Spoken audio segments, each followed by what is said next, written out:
Assalamualaikum warahmatullahi wabarakatuh. Halo saudaraku, di pagi yang cerah ini kita akan bincang-bincang dengan salah satu penggiat video smartphone. Bagaimana kisah kita, bagaimana diskusi kita ikuti video kita kali ini. Oke, selamat pagi Sugeng Injing Pak Sabto yang terhormat. Sampai ini ya, kita pagi ini kan mau ngobrolkan tentang videografi ya. Jadi kalau sebenarnya untuk videografi ini yang saya kenal kan biasanya menggunakan kamera-kamera yang lebih khusus lah ya, yang lebih besar, lebih seperti mirrorless, seperti kalau dulu ada kamera yang dipanggul sebagainya untuk broadcast apa. Nah ini smartphone ini menarik karena mudah dibawa, simple gitu kan. Nah, mungkin bisa disampaikan apa seluk-beluk dan bagaimana tentang videografi melalui smartphone.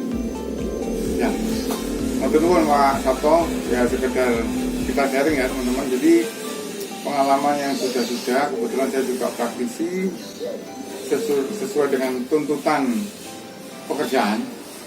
Jadi di satu sisi memang background saya juga tidak punya ataupun mungkin belum punya alat-alat yang memang canggih. Tapi ternyata saya terbaca dari awalnya dari media sosial yang memang yang punya brand ataupun produk jasa maupun barang itu arahnya promosinya ke media sosial. Jadi awalnya dulu saya sih iseng-iseng pakai smartphone untuk pengambilan, terutama kita fokus di bincang-bincang masalah videografi ya. Dengan mengakali bahwasanya saya pribadi masih belum punya alat-alat yang memang menunjang untuk memang bikin video-video yang profesional. Jadi saya coba belajar dari smartphone. Dengan alat yang sederhana ini, pakai handphone, ternyata dari smartphone sendiri sudah menyediakan aplikasi-aplikasi yang bisa menunjang untuk take ataupun pengambilan video maupun editing. Saya coba. Kebetulan saya waktu itu memang belajar terutama ngomong brand nggak apa-apa ya, ngomong produk nggak apa. Jadi saya pakai KineMaster. Yang benar memang KineMaster, bukan KineMaster ya. Ini sekaligus untuk meluruskan. Jadi memang KineMaster itu produk dari Korea. Kebetulan di Indonesia sendiri ini lagi booming dan beberapa teman-teman editing pakai itu. Ya cuma gini, permasalahannya orang yang bikin video ataupun berkepentingan untuk membuat video itu memang keperluannya ada dua jenis. Jadi yang memang membutuhkan video-video yang memang profesional, salah satunya mungkin wedding ataupun pre-wed, itu memang wajib dan harus pakai video-video yang ditunjang dengan alat-alat yang memang dari segi biaya mungkin agak lumayan mahal. Cuman saya ngambil segmen-segmen yang kedua. Jadi kebetulan saya juga punya produk, saya jual barang, saya juga jual jasa, terutama saya kan bergerak di event organizer, jadi bikin kegiatan-kegiatan. Kalau saya sih analisa saya itu hanya sekedar untuk promosi di media sosial, kan sekarang memang zamannya media sosial, kayaknya juga bisa disiasati hanya dengan smartphone. Dan terbukti memang beberapa video-video yang saya bikin dengan tidak sengaja dan tidak terduga, akhirnya banyak teman-teman, bahkan mungkin orang yang saya memang belum kenal, request suruh bikin. Cuma memang dari range-nya memang gak jauh, sangat-sangat jauh dari range memang orang-orang memang bikin video-video yang profesional. Saya lihat juga di market selama ini segmen orang-orang yang bikin video by smartphone itu berkisar antara 100 dan seterusnya sesuai dengan durasi dan tingkat kesulitan editingnya. Jadi intinya Dan ini sampai sekarang sudah saya jalani. Kebetulan saat ini juga Pak Sato juga satu tim di Pinus Camp untuk mengabadikan ataupun mendokumentasikan klien-klien yang datang. Cuma tinggal kita tawarkan, jadi kalau memang dia butuh video yang memang nggak harus bagus ya, kostum dan lain-lain, kita bisa eksekusi. Dan sampai sekarang sudah berjalan. Nah, kebetulan akhirnya dari Pinus Camp kita disuruh ya, diperbantukan untuk bikin konten-konten maupun video-video dari pengunjung ataupun klien. Sementara mungkin itu, atau mungkin ada sesuatu mungkin yang bisa ditanyakan kembali, monggo. Iya, masih sejauh yang saya tahu ya, sejauh pengalaman saya itu kalau smartphone itu kan layarnya kecil, ya. Layarnya kecil, kemudian memori juga terbatas, gitu kan. Kira-kira kesulitannya itu apa saja? Kalau untuk kesulitan ini, kalau untuk yang kebiasaan sudah pakai yang layar lebar kayak pakai Adobe Premiere ataupun sejenisnya, itu memang kaget ya. Jadi dari yang layar gede ke layar yang kecil, kalau bahasa Jawanya itu gedu dan weli mungkin ya. Cuman tergantung kita kepentingannya untuk apa. Kalau untuk video yang memang durasi panjang kan memang mau nggak mau butuh prasarana yang memang untuk layar lebar ya, mungkin monitor dan lain-lain. Tapi kalau untuk sekedar kayak seperti YouTube itu kalau nggak salah ada short TV, di Instagram itu ada reel, atau di status TikTok apa dan sejenisnya, itu memang hanya butuh durasi yang kurang lebih sekitar 15 detik sampai 30 detik. Jadi mungkin mentelengi layar itu juga tidak terlalu pedes. Lah, fungsinya juga sekarang ini fasilitas kayak reel dan lain-lain itu memang untuk opening promosi. Jadi kalau untuk yang selanjutnya mungkin bisa melalui editing yang memang benar-benar profesional. Selama ini saya memang bikin promosi yang durasi pendek video itu pakai yang shoot TikTok ataupun pakai yang reel. Jadi sekedar biar habis itu sudah otomatis untuk editingnya kan juga tidak membutuhkan waktu lama. Pedes sih gak sepiro, mungkin begitu. Meripati maksudnya. Mungkin itu, monggo. Kesulitan. Tadi keuntungannya kan lebih cepat ya. Cepat. Ya mungkin saya tambahi, kalau untuk eksekusi via smartphone itu selama ini kisaran antara setengah jam, insya Allah sudah kelar, tinggal upload ke media Facebook, ke media Instagram dan sejenisnya. Jadi langsung kayak up to date gitu ya? Ya, di tempat juga, jadi on the spot. Jadi begitu kita mengunjungi sesuatu objek, di tempat itu juga kita bikin video singkat, dan di tempat itu juga kita langsung bisa upload ke media sosial. Ya, mungkin nilai lebihnya ke situ, plus nilai lebihnya juga di singkat pembikinannya.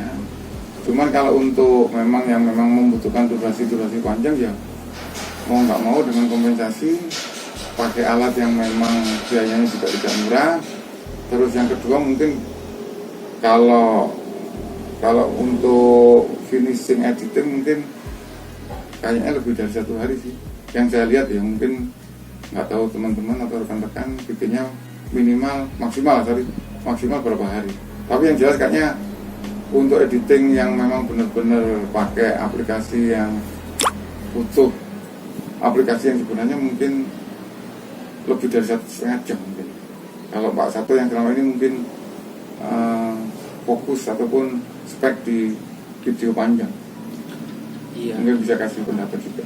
Ya kalau ya videografi smartphone itu sebenarnya sudah saya dengar, cuma saya karena sudah terbiasa menggunakan PC ya, menggunakan layar lebar, kemudian biasa menggunakan software yang lebih bisa lebih leluasa. Itu memang ketika mau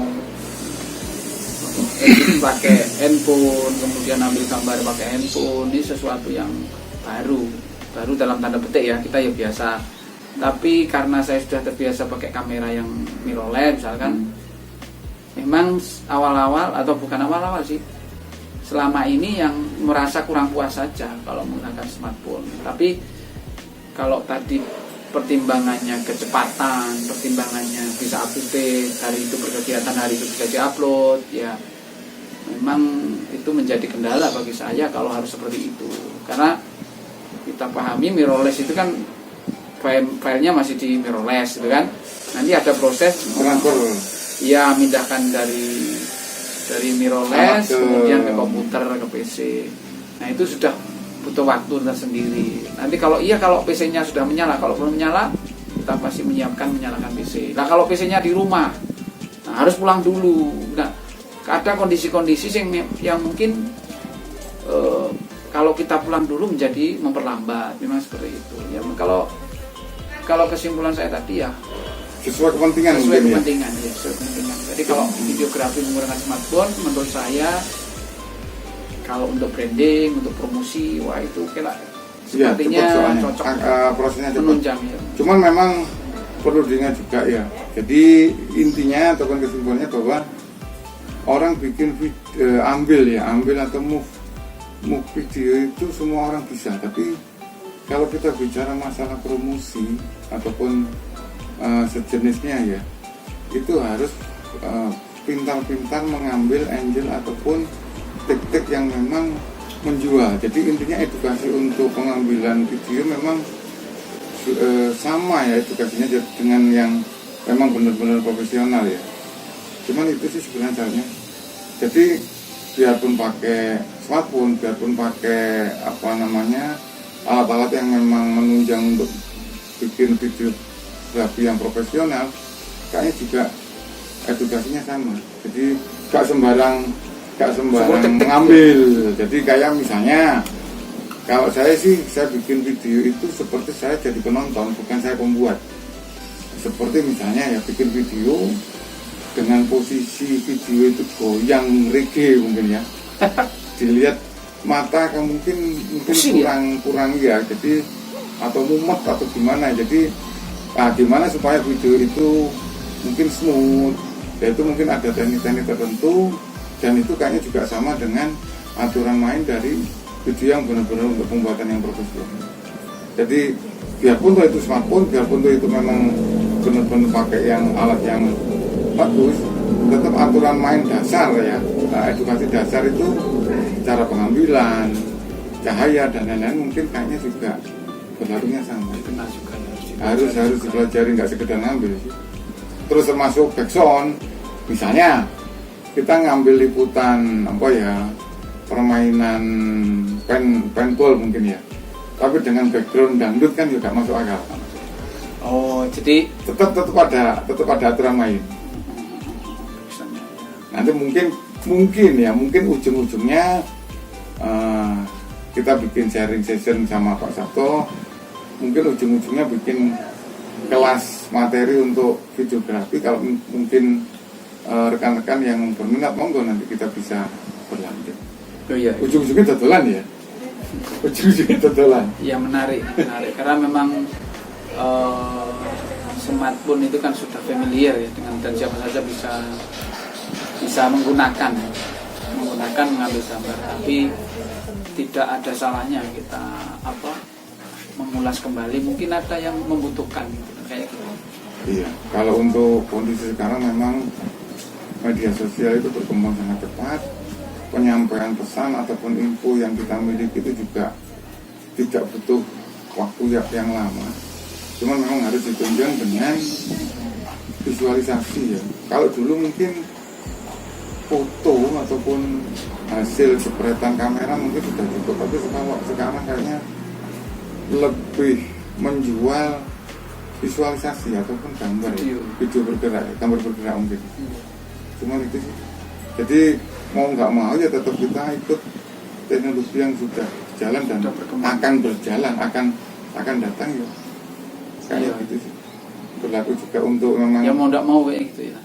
iya, Nanti akan Iya. dikiles. dikiles zaman. Dikiles oleh perubahan teknologi. Iya. Kalau mungkin gini aja Om, bincang-bincang kita cukupkan Iya. di tema Kita nanti tadi ya, berlanjut. kekurangan dan kelebihan smartphone. Insya Allah di yang lebih jauh tentang mungkin teknik dan sebagainya kita lanjutkan di pertemuan Sesi kesempatan mendatang. yang Sesi mendatang. selanjutnya.